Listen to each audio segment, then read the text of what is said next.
Assalamualaikum warahmatullahi wabarakatuh. Alhamdulillah kita bertemu kembali ya dalam perkuliahan kedua untuk kimia analisa instrumen. Baik, di sini kita akan melanjutkan perkuliahan kita untuk materi yang kedua, yaitu tentang metode kalibrasi dan pemilihan metode analisis. Jadi kalau di pertemuan sebelumnya kita udah lihat overview dari materi dari kimia analisa instrumen ini akan berbicara tentang instrumen tentunya ya. Nah, maka sebelum kita menggunakan instrumen atau di awal, kita perlu untuk mengenal bagaimana cara mengkalibrasi instrumen, alat ukur ya yang kita gunakan, dan bahan yang kita gunakan dalam pengukuran, dan bagaimana kita memilih metode analisis tersebut. Baik, di awal kita kenalan dulu ya, sebenarnya kalibrasi itu apa ya? Kalibrasi itu apa? Kalibrasi itu adalah tahapan analisis. Jadi untuk memulai analisis kita perlu dengan namanya mengkalibrasi sesuatu. Nah, tujuannya untuk bisa menentukan ya hubungan antara respon pengukuran. Jadi kalau kita mengukur sesuatu itu hasil pengukurannya bisa berupa absorbansi yang paling umum ya. Kemudian bisa sinyal yang lain ya, misalnya ada peak, ada puncak, kemudian tinggi puncak atau lebar puncak. Itu juga bagian dari signal pengukuran ya. Nah, hubungannya antara apa? Antara respon dengan konsentrasi analit yang kita gunakan.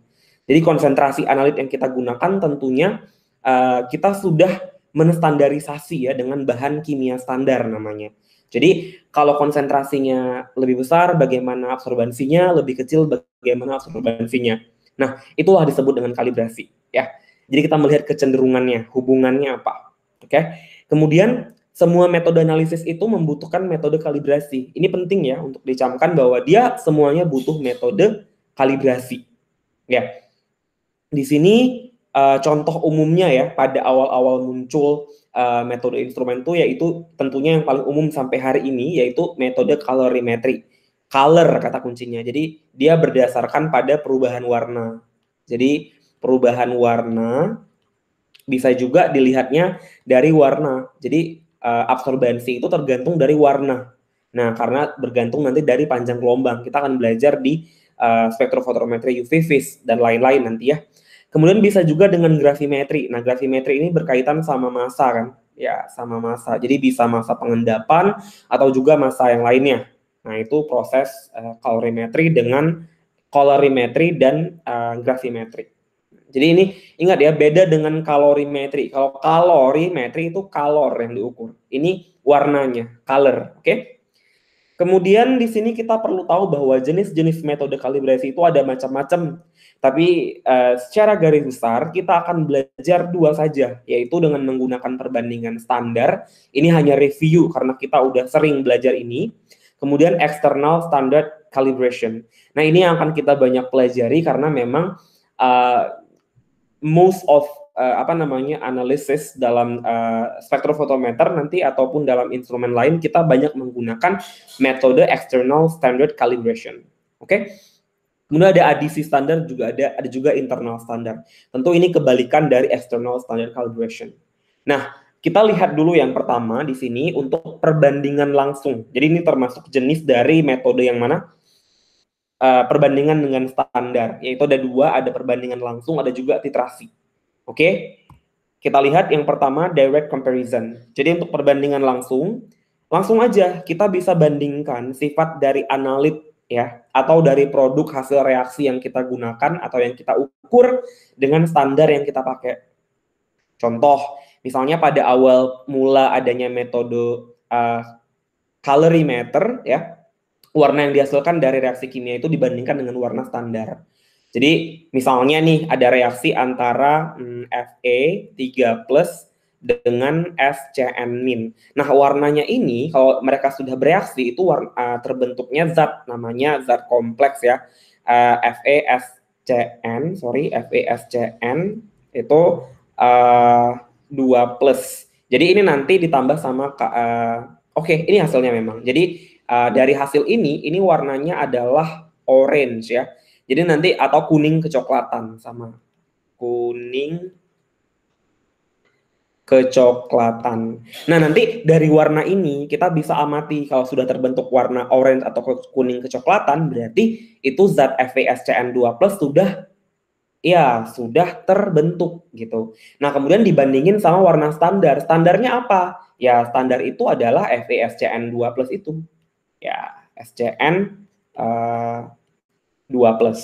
Karena dibandingin sama warna standar aslinya. Jadi nanti kelihatan, oh kalau misalnya warnanya udah orange kayak warna standar, berarti udah kebentuk FeSCN2+. Jadi itu maksud perbandingan langsung. Oke, kemudian kita lihat yang kedua. Nah, yang kedua itu namanya metode titrasi. Nah, titrasi tentu kalian semua udah tidak asing ya sama metode titrasi. Nah, titrasi ini mulai dari SMA, kemudian kita di kimia dasar, kimia larutan pasti belajar titrasi. Di analitik juga belajar titrasi. Jadi udah sering sekali. Nah, titrasi ini merupakan metode yang dinilai akurat untuk analisis kuantitatif. Nah, di bagian mana yang disebut perbandingan langsung untuk metode kalibrasi? Nah, kalau kalian masih ingat, bahwa dalam titrasi itu kita selalu mereaksikan suatu dengan zat yang lain yang udah distandarisasi secara stoikiometrik. Karena nanti kita akan bicara mengenai mol ekivalen kan. Jadi mol dari misalnya titrasi asam basa, berarti mol H plusnya sama dengan mol OH-. Jadi udah tercapai keadaan ekuivalen. Ini kalau titrasinya asam basa. Nah itu, jadi kondisi ini dimanfaatkan sebagai indikator untuk mengetahui bahwa sudah ada reaksi atau sudah ekivalen reaksinya atau sudah terbentuk zatnya. Nah, jadi biasanya dalam titrasi kita pakai apa? Kita pakai indikator. Nah, jadi misalnya pakai indikator apa? Misalnya pakai indikator PP ya. Pakai indikator PP misalnya kita punya asam dititrasi oleh siapa? Dititrasi oleh NaOH. Berarti kalau indikator PP dalam asam kan tidak ada warna. Tapi kalau ketika ditambahkan NaOH dan dia sudah ekivalen, maka warna nanti akan berubah menjadi warna merah jambu kan. Nah, warna merah jambu. Nah, ketika udah warna merah jambu, berarti dia sudah menandakan ekuivalen atau titik akhir titrasinya sudah tercapai. Secara molekuler, dia udah ekivalen sebenarnya. Nah, itu yang dilihat, oh ketika berubah warna, udah selesai nih prosesnya. Nah, itu disebut dengan metode kalibrasi secara langsung. Nah, itu ya. Jadi, banyak hal sebenarnya udah kita lakukan, tapi kita mungkin tidak tahu bahwa itu adalah metode kalibrasi. Nah, jadi kita melihat sesuatu ya, hubungan antara jumlah analit yang kita gunakan dengan sinyal yang diberikan. Bisa berdasarkan warna, atau juga bisa berdasarkan pada perubahan massa dan lain-lain. Oke. Kemudian kita lihat metode yang kedua yang saya bilang tadi, bahwa external standard calibration. Nah, ini merupakan suatu metode yang disiapkan secara terpisah dari analit atau sampel yang kita gunakan. Jadi kalau kita punya sampel, kita bikin suatu kalibrasi standar di luar dari sampel itu. Kalau yang sebelumnya kan kayak titrasi tadi, ya ke dalam sampel dimasukin indikator kan, dimasukin larutan standarnya. Kayak yang perbandingan sebelumnya juga sama. Nah, kalau misalnya di sini dia terpisah. Analitnya sendiri, sampel standarnya juga sendiri. Maka disebut eksternal. Jadi tidak saling berkaitan sebenarnya. Tapi ada syaratnya. Jadi bagaimana cara kita buat suatu sampel standar eksternal untuk menguji satu analit sampel? Nah, digunakan gimana? Jika tidak ada efek gangguan komponen dalam larutan analit. Jadi misalnya kita punya analit, ini contoh ya, kita jelasin poin kedua. Misalnya contoh kita punya analit air gitu ya, air yang mengandung ion Fe3+ misalnya. Nah, berarti ini kan air yang terkontaminasi sama ion Fe3+. Ini adalah analit atau nama lainnya sampel yang kita miliki. Nah, kita membuat larutan standarnya ya, larutan standarnya memang larutan air ya, larutan standar itu Fe3+ kita tambahin sama air. Nah, airnya apa? Aquades misalnya. Ya, kita buat berbagai macam konsentrasi ya, karena larutan standar ini harus mengandung zat analit. Jadi kalau misalnya analitnya mengandung Fe3+, maka larutan standar juga harus punya Fe3+. Nah, nanti dibuat variasi konsentrasinya itu ya minimal 3 atau lebih bagus. Nah, biar bisa digunakan untuk proses kalibrasi. Nanti dibuat nih macam-macam. Bisa dibuat dalam 1 ppm misalnya, atau dibuatnya dalam 5 ppm, nanti dibuat dalam 10 ppm, atau bisa lebih 20 ppm, bisa juga dibuatnya 50 ppm. Nanti diukur yang semua ini, yang 1 ppm, 5, 10, 20, 50 diukur secara kalorimeter misalnya ya, atau yang lainnya. Nah, nanti dilihat bagaimana kecenderungan sampel terhadap hasil kalibrasi ini. Kita bisa hitung berapa konsentrasi Fe3+ dalam sampel air. Ya, misalnya air sumur atau air minum misalnya. Nah, jadi ini sampel kita ambil di lapangan, ya, kita ambil di lapangan yang analit ini. Sedangkan larutan standar itu kita siapkan di laboratorium. Jadi kita pakai air yang benar-benar air yang sudah bebas dari ion lain, hanya ada Fe3+. Karena analitnya Fe3+ yang kita mau ukur. Ya, jadi cara seperti itu. Nanti mungkin lebih paham ya kalau udah kita lihat contohnya. Nah, metode kalibrasi itu nanti akan berakhir dengan pembuatan kurva kalibrasi. Ini penting, ini tahapannya di sini nih. Gimana cara bikin kurva kalibrasi? Nah, kurva kalibrasi itu dibuat berdasarkan data absorbansi, tinggi, dan lebar puncak yang dihasilkan sebagai fungsi dari konsentrasi analit. Jadi kita bisa tahu konsentrasi analit kalau misalnya kita tahu fungsinya dari beberapa kalibrasi yang kita lakukan. Tadi kita misalnya bikin 5 larutan standar. Kita bikin kurva kalibrasi dari 5 larutan standar ini. Nanti kita belajar setelah ini. Ingat cara buatnya gimana? Caranya adalah dengan memplotkan data ke dalam persamaan matematika. Misal ada slope, ada intercept yang digunakan dalam persamaan linear. Nah, persamaan linearnya yang mana? Y sama dengan mx tambah b. Ini persamaan regresi ya kalau masih ingat. M itu apa? M itu kan gradien ya. Ya, jadi di sini M itu adalah slope-nya, sedangkan B itu adalah intercept. Ya. Jadi slope ini sama dengan gradien. Berarti kalau gradien itu sama dengan apa? Kemiringan kurva. Kalau di matematika ya.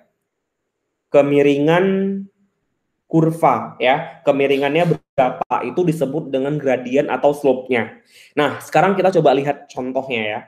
Oke, kemudian kita bisa hitung persamaannya dengan menggunakan Cx sama dengan YC min BM. Ini dari mana datangnya? Ini dari sini kan. Tadi kan Y sama dengan MX plus B. Jadi M di sini itu sebagai gradien kan. Nah, gradiennya apa? Dianggap sebagai Cx atau konsentrasinya. Jadi konsentrasi sebenarnya jadinya nih. Jadi sorry, maksud saya bukan M ya, tapi X-nya. Jadi kita hapus dulu. Jadi bukan M-nya. Jadi konsentrasi itu adalah hasil dari kemiringannya. Jadi dia berhasil kali ya. Jadi X ini nanti diganti dengan C. X atau dia disebut dengan konsentrasi. Jadi kan secara matematika nih bisa diubah kan. Kalau misalnya kita buat jadi Y, B-nya saya bawa ke kiri berarti plus jadi negatif kan. Y min B gitu ya. Nah, sama dengan MX. Berarti kalau saya mau nyari X-nya, atau X ini kan sama dengan CX, tadi kita ganti. Berarti kalau saya mau nyari CX, gimana? Ya, berarti Y min B dibagi M. Jadi ingat ya, temannya itu taruh di bawah. Jadi ini kan M pengalinya X, taruh di bawah sebagai pembaginya. Y min B sebagai pembilang di atas. Ini dari sini datang persamaan yang ada di sini. Ya, ini untuk menghitung nilai konsentrasinya. Jadi nanti kalau kita udah buat kalibrasi, kita dapatkan persamaan ini dulu. Kemudian kita bisa hitung berapa konsentrasi zat yang lain, kayak gitu. Ya, baik. Ini contohnya. Misalnya kita punya di sini apa? Larutan dextran dianalisis dengan metode kalorimetri, ya, warna, dan menunjukkan absorbansi 0,165. Ini absorbansinya. Kita garis bawahi. Hitung konsentrasi dextran dalam ppm, ingat ya dalam ppm, dengan menggunakan metode kalibrasi. Nah, berarti kita bisa gunakan apa? Metode kalibrasi eksternal standar tadi, ya.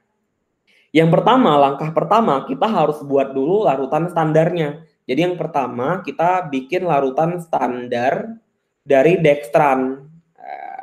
Kita kan nggak tahu nih konsentrasinya berapa, kita buat aja Asal dia punya absorbansi ya dari rentang, ada syaratnya. Dia rentangnya apa? Absorbansinya, jadi ada syarat sebenarnya. Syaratnya adalah absorbansinya itu dari 0 sampai dengan 1 rentangnya. Jadi kita buat nih, misalnya kita buat 0 ppm larutan standar dextran. Kita bikin larutannya, absorbansinya 0 ya, karena nggak ada zat terlarutnya. Kalau kita naikkan 20, 0,2, 40, 0,4, 60, 0,5, 70, 0,7, 80, 0,8. Coba perhatikan kecenderungannya. Ini kan konsentrasinya naik. Ya, absorbansinya atau serapannya itu meningkat. Meningkatnya seiring dengan apa? Bertambahnya konsentrasi kan? 0 ke 80 naik kan konsentrasinya. Berarti jumlah zat terlarutnya makin banyak. Berarti yang diserap oleh metode kalorimetri juga makin besar. Kalau seandainya 80 dia 0,5, naik kan 0,7, 0,5 lagi, itu udah nggak diterima datanya. Salah. Karena harusnya semakin tinggi konsentrasi, itu semakin tinggi absorbansinya. Ya, lalu kalau misalnya dapatnya nanti di 80, dapatnya misalnya kita ganti, jadinya nanti 100, misalnya kita tambah 100. Di 100 rupanya dapatnya 1, sekian. Nah itu udah cukup, nggak usah dilanjutkan, karena paling bisa diterima datanya sampai 1 aja. Nah itu jadi dibatasi 0,8 udah oke. Sebenarnya lebih oke kalau nilainya itu antara 0,2 sampai 0,8 yang paling oke. Tapi 0 sampai 1 masih diterima. Oke. Caranya gimana? Kita udah buat kurva kalibrasi kan. Berikutnya kita plot dalam Excel. Kita pakai Microsoft Excel. Nanti kalau masukin konsentrasi, kemudian absorbansi. Jadi kita atur aja. Nah, absorbansinya kita maunya sebagai apa? Jadi misalnya ini konsentrasi itu sebagai sumbu, konsentrasi misalnya sebagai sumbu X misalnya. Absorbansi sebagai sumbu Y. Nah, boleh. Nanti kalian pakai Excel aja, bantuan Excel kan. Udah canggih kan sekarang. Langsung aja klik insert di Excel, kemudian pilih chart, kemudian pilih axis scatter. Pilih axis scatter, kemudian masukkan data X-nya. Jadi kan ada X, ada Y. Oke? Kemudian pilih tipe trendline-nya polinomial. Nah, polinomial nanti ada gunanya untuk apa? Gunanya adalah ketika kalian nanti insert gitu jadi kurvanya, dia akan muncul seperti ini. Akan muncul tadi kita plotnya kan absorbansi itu sebagai tadi kita plotnya apa? Konsentrasi X ya. Iya, konsentrasinya X betul. Ini X-nya kan konsentrasinya. Ini X, ini kan Y. Absorbansinya adalah Y. Jadi muncul nih garisnya. Nah, di 20 segini kan. Segini. Oke, gue dapat persamaannya langsung. Jadi itu guna kita pakai axis scatter. Nah, nanti dimunculkan persamaannya ya, dipilih di dalam insert itu, pilih yang muncul regressionnya. Nah, nilai R kuadratnya muncul nih 0,99. Nah, jadi yang wajib muncul adalah ini persamaan regresi linearnya. Jadi persamaan regresi linear sama R kuadratnya. Jadi regresi ini nilainya itu harus paling baik itu nilainya adalah 1. Jadi nilai R kuadrat yang paling optimal itu kan sebenarnya paling sempurna itu 1. Tapi untuk dapatkan 1 itu sulit. 0,99 udah oke. Jadi harus 0,99. Kalau misalnya 0,98 gimana Pak? Bisa juga. Tapi kalau lebih baik diulang supaya dapatnya 0,99. Jadi itu. Nanti dapat nih persamaannya udah oke, kita dapat persamaan ini. Kemudian kita masukkan ke dalam data kurva kalibrasi ini. Kita peroleh persamaan tadi kan Y sama dengan 0,01X dikurang 0,0011. Nah, ini dari sini kan persamaannya. Nah, dari sini kita tahu bahwa absorbansi itu kan Y, yaitu absorbansi, konsentrasi itu adalah X. Jadi ini konsentrasinya, C-nya. Maka untuk sampel dextran yang punya absorbansi atau Y-nya 0,165, kita bisa hitung nilai konsentrasinya dari persamaan ini. Jadi Y sama dengan 0,01X dikurang 0,0011, berarti nilai Y-nya adalah 0,165, dimasukkan ke sini kan, yang ditanya. 0,01 dikali X. Nah, X-nya dihitung nih. Ini kan X ini kan sama dengan C-nya kan, konsentrasinya. Dapatlah nilainya nanti dihitung secara matematika ya. Berarti ini gimana? 0,01X sama dengan 0,165 ditambah nih bawa ke sini kan. Min jadi plus 0,0011. Nanti dapat X-nya berarti 0,165 ditambah 0,0 0,11 dibagi 0,01. Nah, dapatnya adalah 16,61 ppm. Udah. Jadi itu guna kita buat kurva kalibrasi supaya kita bisa hitung zat lain yang hanya diketahui absorbansinya, sedangkan dia tidak diketahui berapa konsentrasinya. Tapi apa syaratnya? Tetap harus menggunakan larutan yang sama. Jadi kalau misalnya di soal itu diketahuinya adalah dextran, kita buat larutan standar juga harus mengandung dextran. Ini gitu. Jadi nggak boleh dibikin larutan standarnya yang lain misalnya, nggak boleh. Harus yang mengandung analit yang mau diukur. Gitu caranya ya. Oke. Kemudian setelah kita tahu ini, baru kita akan memilih metode untuk analisis. Jadi setelah kita bicara kalibrasi, baru kita bicara mengenai metode untuk analisis. Nah, metode ini itu terbagi jadi berapa macam nanti, banyak sekali yang perlu dipertimbangkan dalam analisis. Ya, jadi tapi ada dua yang penting sekali, nanti ada keakuratan sama presisi, itu penting sekali. Yang lainnya itu tambahan. Nah, misalnya kita mau hitung bagaimana menentukan kadar timbal dalam air minum. Ini metodenya banyak. Nah, kita bisa gunakan misalnya metode gravimetri. Berarti berdasarkan apa?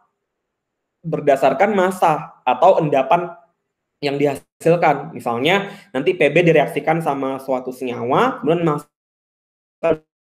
dapat PbSO4 putih atau PbCrO4 jingga. Ini nanti PB-nya bisa direaksikan sama H2SO4, hasilnya PbSO4, atau direaksikan sama apa? Misalnya KCrO4 misalnya ya kan, K2CrO4 sorry, CrO4 min, ya ini K2CrO4, nah, kalium kromat misalnya. Nanti hasilnya jingga. Nah itu berdasarkan gravimetri kalau pakai endapan. Kemudian kalau misalnya kita menggunakan senyawa kompleks, boleh dengan ligan tertentu PB bisa membentuk warna apa. Nanti kalau misalnya dengan kompleks berarti nggak ada endapan, adanya cuma warna aja. Berarti pakainya titrasi kompleksometri, bisa pakai titrasi kompleks, atau bisa juga pakai spektrofotometri, ya bisa juga pakai kalorimetri tadi kan. Nah kemudian bisa juga nih kalau dia menyerap warna radiasi tampak, misalnya ya nih sambungannya ya. Kalorimetri pakai senyawa kompleks tuh karena ada warna, diukur nanti.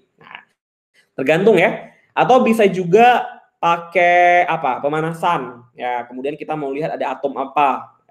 Ya, pakai spektrofotometri serapan atom. Kita mau lihat ada atomnya enggak gitu misalnya. Kemarin di praktikum saya sudah sempat bahas kan ada SSA, ada juga AAIS ya, yang absorption emission spectrophotometer. Ada dua bedanya, tergantung dari atomizer yang digunakan. Jadi di SSA ini sampel cairan itu yang mengandung PB itu dipanasin, kemudian diatomisasi, lihat dia ada atom PB, berarti nanti muncul di nomor atom berapa misalnya. Kalau PB itu berapa nomor atomnya, sesuai nggak sama ini? Oh, kalau misalnya munculnya gitu. Kemudian kalau pakai Bilox boleh juga, ya metodenya macam-macam, ada elektrogravimetri, bisa kalorimetri, bisa polografi atau voltametri kan. Ya, berarti berhubungan sama voltasenya nanti.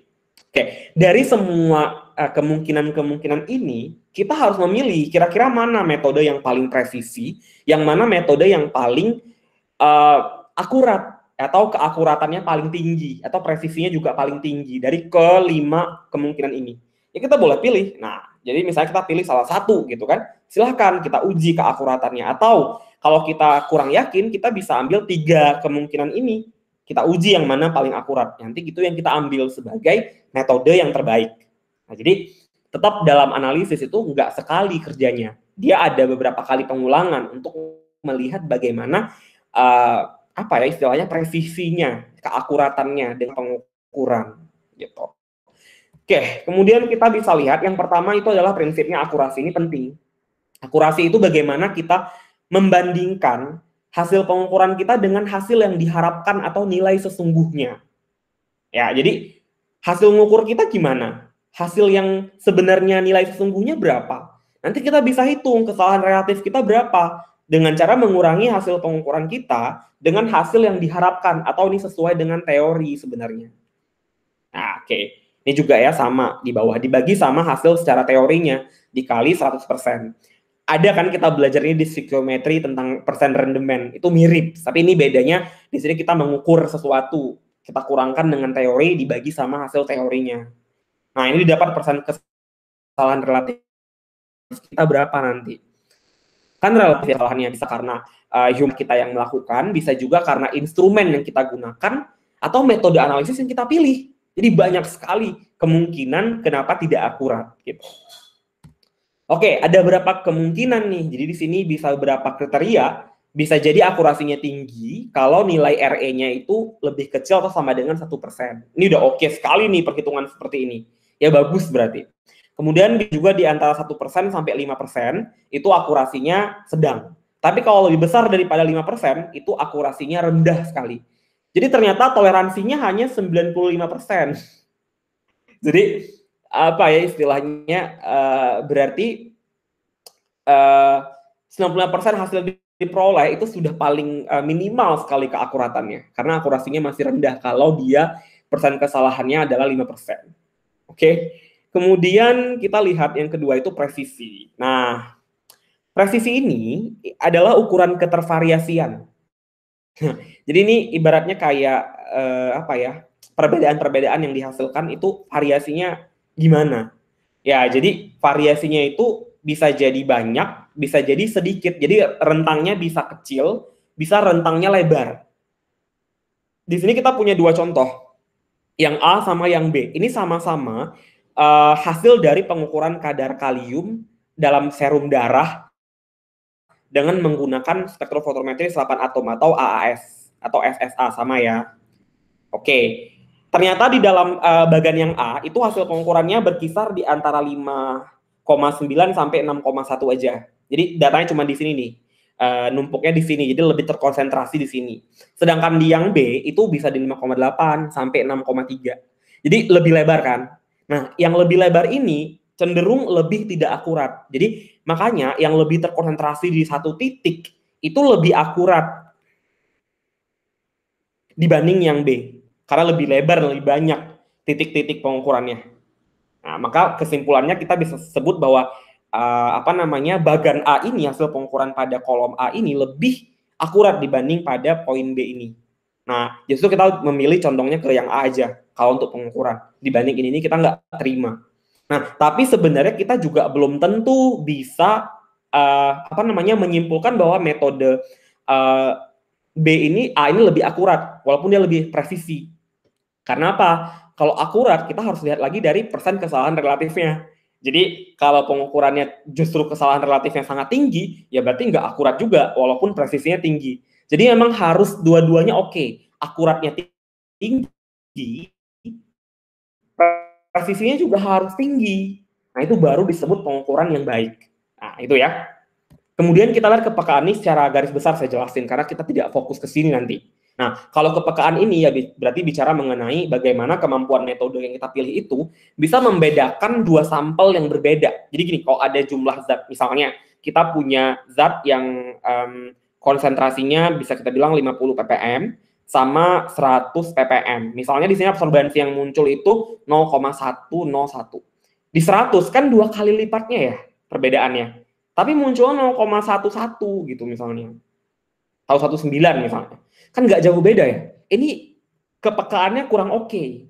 Jadi kita bisa lihat dari konsentrasi yang sejauh ini, masa sih hasilnya sedekat ini gitu. Jadi tidak mungkin, jadi jelek secara kepekaannya. Jadi sensitivitasnya justru tidak oke untuk dijadikan sebagai metode analisis. Nah, harusnya idealnya misalnya 50 ppm, misalnya 0,1, 100 ppm, misalnya 0,5 misalnya. Nah, ini baru bisa diterima karena ada kepekaan. Kalau jumlah analitnya banyak, itu absorbansinya gede. Kalau misalnya analitnya lebih sedikit, absorbansinya kecil. Ini bisa dipertanggungjawabkan karena sesuai dengan logika. Jadi kita bisa lihat dari perbedaan ini. Ini maksud kepekaan. Ini secara hitungan saja. Misalnya kita tadi kan dia ada rumusnya nih. Oke, if you want to make calculation, silahkan dihitung gitu. Ini adalah kalkulasi biasa, matematika aja. Jadi di sini misalnya ada neraca punya increment terkecil. Increment ini perubahan ya atau peningkatan. peningkatan sebesar plus minus 0,0001. Ini kecil kan, tapi tetap dianggap analisis, ini tetap angka dalam analisis. Ya, misalnya suatu metode analisis memiliki kepekaan sebesar 0,2, mampu mendeteksi adanya perbedaan massa. Ya, langsung dibagi aja. Plus minus 0,01 dibagi 0,2 itu plus minus 0,0005. Jadi inilah nilai sensitivity-nya. Ya, seginilah kepekaannya. Ini plus minus segini, jadi nggak besar kepekaannya, gitu ya. Oke, kemudian selektivitas. Selektivitas ini kayak bagaimana kita bisa pilih metode analisis yang aktif atau sinyal yang diukur itu merupakan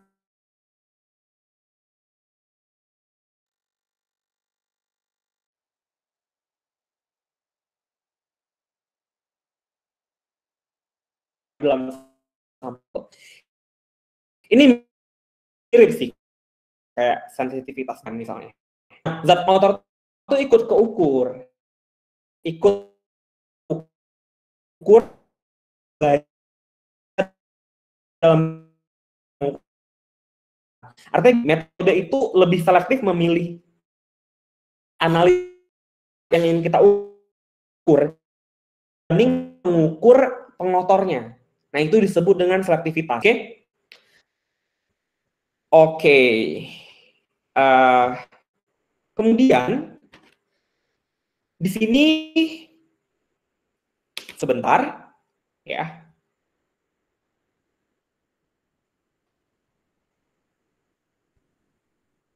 Ya, jadi kita lanjutkan. Kemudian di sini kita juga bisa lihat bagaimana robustness sama ruggedness. Jadi ruggedness sama robustness itu apa gitu. Ini juga termasuk tambahan dari metode analisis, bagaimana kita memilih metode analisis. Jadi kalau misalnya robustness ini sebenarnya dia kayak mana suatu sampel itu tahan dari gangguan fisik dan gangguan kimia di sekitarnya. Jadi kayak tadi ini berhubungan sama selectivity ya. Jadi kalau misalnya di dalam sampel itu kita mengukur analit Fe3+, tapi dia ternyata bereaksi sama bereaksi sama zat lain di sekitarnya, lingkungan kimianya, atau dia bereaksi sama pelarutnya misalnya. Nah, itu berarti dia robustness-nya kecil, jelek, berarti itu nggak bisa dipilih sebagai metode analisis. Jadi kita ganti pakai metode lain yang nggak pakai pelarut, atau yang pelarutnya tidak bisa bereaksi sama Fe3+ yang mau kita ukur. Nah, itu disebut dengan robustness. Jadi kalau robustness-nya tinggi, berarti dia ketahanannya tinggi, nggak ngaruh dia, nggak keganggu sama yang lain. Nah, itu oke berarti. Tapi kalau robustness-nya rendah, berarti kita baiknya memilih metode lain atau mengganti pelarut lain, atau kita mengganti standar yang lain. Gitu. Oke. Kemudian bisa juga dengan ruggedness. Nah, ruggedness ini itu berhubungan sama gimana ketahanan dari sampel terhadap lingkungannya, bisa jadi temperatur, bisa jadi waktu yang digunakan dalam proses analisis, bisa juga dari pengaruh keasaman atau pengaruh dari basa atau apa yang lain. Jadi lebih ke lingkungan kimianya. Jadi misalnya dengan temperatur yang rendah, cenderung dia hasilnya nggak efisien. Berarti kita ganti temperaturnya, kita naikin lagi misalnya. Oh, ternyata di suhu yang tinggi nggak tahan nih, sampelnya rusak. Jadi pilih suhu yang lebih oke. Biasanya pengukuran dengan suhu-suhu yang spesifik kayak gini tuh agak dihindari karena kita sulit kan mengatur semua mengatur semua variabel, karena akan repot kalau kita atur temperatur, atur tekanan, kita harus atur waktu. Nah, tapi sebenarnya kalau kita menggunakan analisa yang udah paling canggih, jadi biasanya tuh pengukurannya udah langsung satu paket sama alatnya atau instrumennya. Jadi sebenarnya karena ada robustness sama ruggedness, justru instrumen itu hadir, analisa instrumen hadir untuk bisa mengatasi masalah ini supaya hasilnya udah paling oke. Jadi kita nggak perlu mempertimbangkan hal-hal yang sifatnya sangat teknikal kayak gini kan. Ini kan tricky ya. Kita memilih sesuatu, temperaturnya, waktunya itu kan tricky ya. Jadi kita pilih analisa instrumen yang paling oke. Jadi itu banyak sekali yang dipertimbangkan dalam melakukan analisa instrumen. Ya. Oke, kemudian berarti kalau robustness sama ruggedness-nya tinggi, berarti kan metode ini oke gitu untuk dipilih. Tapi kalau rendah, mending ganti metode analisis yang lain, atau ganti pelarut, atau ganti waktu, atau ganti temperatur misalnya. Jadi dicek salah satu. Tapi itu akan lebih repot memang ya. Makanya saya bilang di awal, harus bisa memastikan bahwa akurat dan presisi dulu. Kemudian baru ada tambahan-tambahan yang lain. Karena kalau semakin banyak ibaratnya indikator yang kita tambahkan, berarti pengukuran kita makin oke sebenarnya. Oke. Nah, ini untuk skala pelaksanaannya ini sebagai gambaran tambahan umum ya. Jadi kondisinya dalam analisis itu kita juga harus bisa mempertimbangkan keterbatasan yang kita miliki. Baik itu dari jumlah sampel yang kita punya, kemudian konsentrasi analit, kemudian jumlah mutlak analit yang diperlukan. Hanya saja keunggulannya apa? Kalau pakai instrumen, itu jumlah sampel yang kita pakai kan kecil, jumlah analit juga kecil. Jadi kita tidak menggunakan sampel yang banyak. Itulah keunggulan dari metode analisa instrumen. Ya, jadi gimana kadar persen analit itu dalam sampel? Bisa kadarnya itu komponennya mayor, bisa minor, bisa renic ya. Ini udah kecil banget ya. Trace bisa juga renic ultra atau ultra trace. Kalau lebih besar dari 1%, itu persen berat ya, itu udah dikatakan mayor. Nah, berarti emang kecil sekali. Kemudian kalau sedikit, ya 0,01 sampai 1% itu masih minor. Kalau renic ya udah lihat nih, 10 pangkat minus 7%. Ini kecil sekali. Hanya instrumen yang bisa melakukan proses analisis dengan jumlah kadar analit yang sekecil ini. Tapi tentu ada keterbatasan juga. Kadang-kadang instrumen nggak peka sama yang terlalu kecil. Tergantung dari kepekaan instrumennya juga. Oke, Renic Ultra lebih gila lagi, lebih kecil lagi ya, 10 minus min 7. Itu jauh sekali, lebih kecil sekali.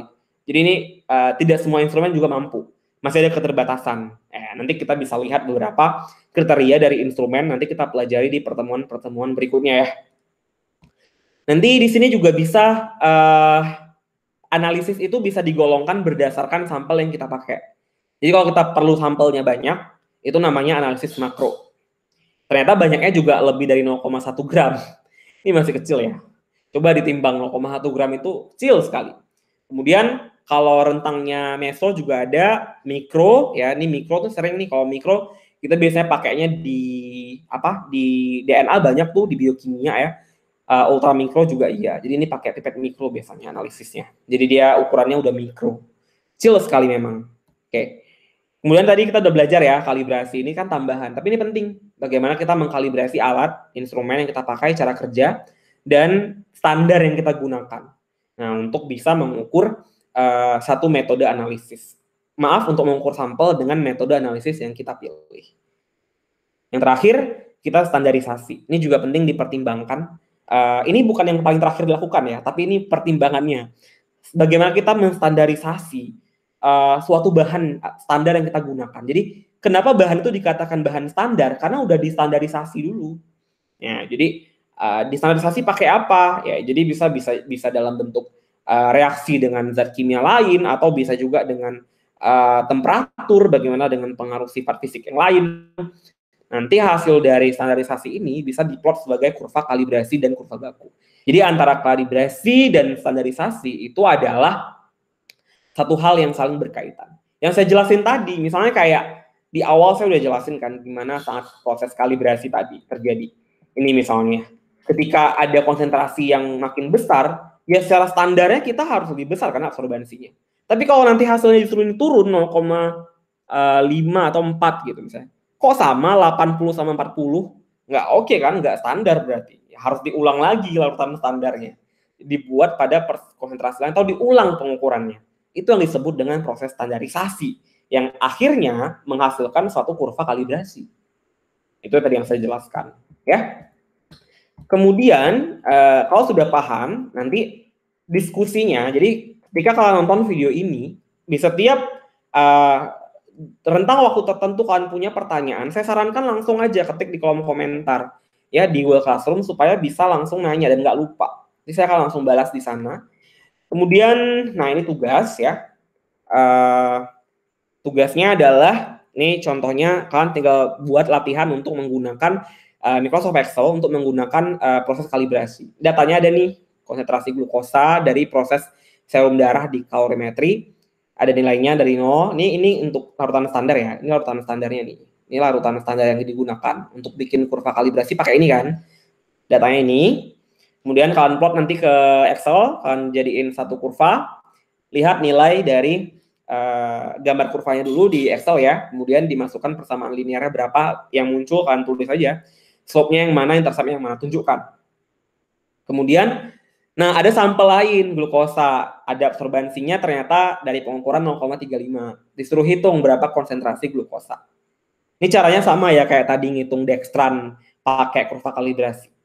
Nah, kemudian disuruh hitung hasil pengukuran absorbansi yang diharapkan jika diketahui persentase kesalahannya. Maaf ya, bukan 96. Tapi ini diganti ya, diganti dengan 4% nanti. Jadi persen kesalahan relatifnya 4%. Jadi tadi kan kita udah dapat nih di sini misalnya konsentrasinya, misalnya kita bilang misal, ini misal ya. Misal 0,1 mol. Tadi satuannya apa? Ingat ya, satuannya mikromolar. Mikromili, maaf ya, ini mili ya. Nah, kita dapat nanti 0,1 milimolar, misal, oke? Ternyata kita diminta untuk hitung pengukuran absorbansi yang diharapkan. Ini maksudnya absorbansi yang secara teori ya.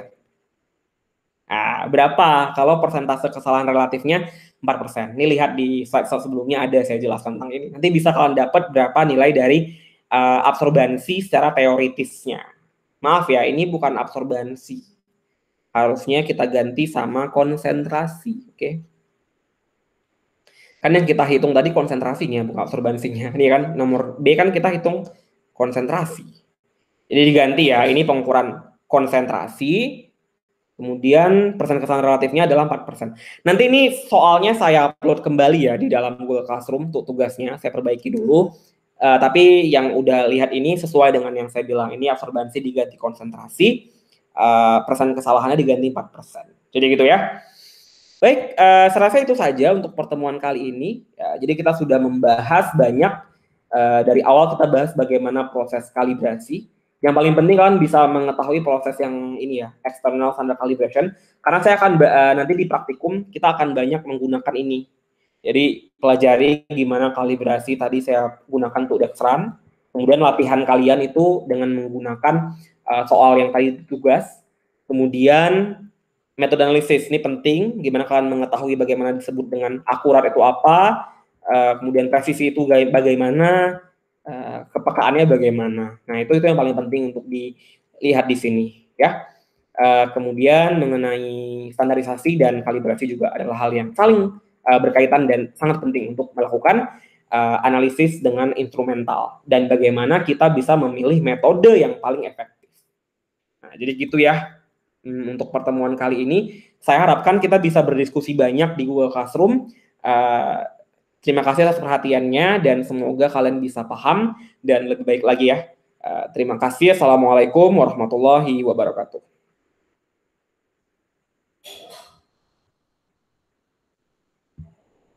Oke.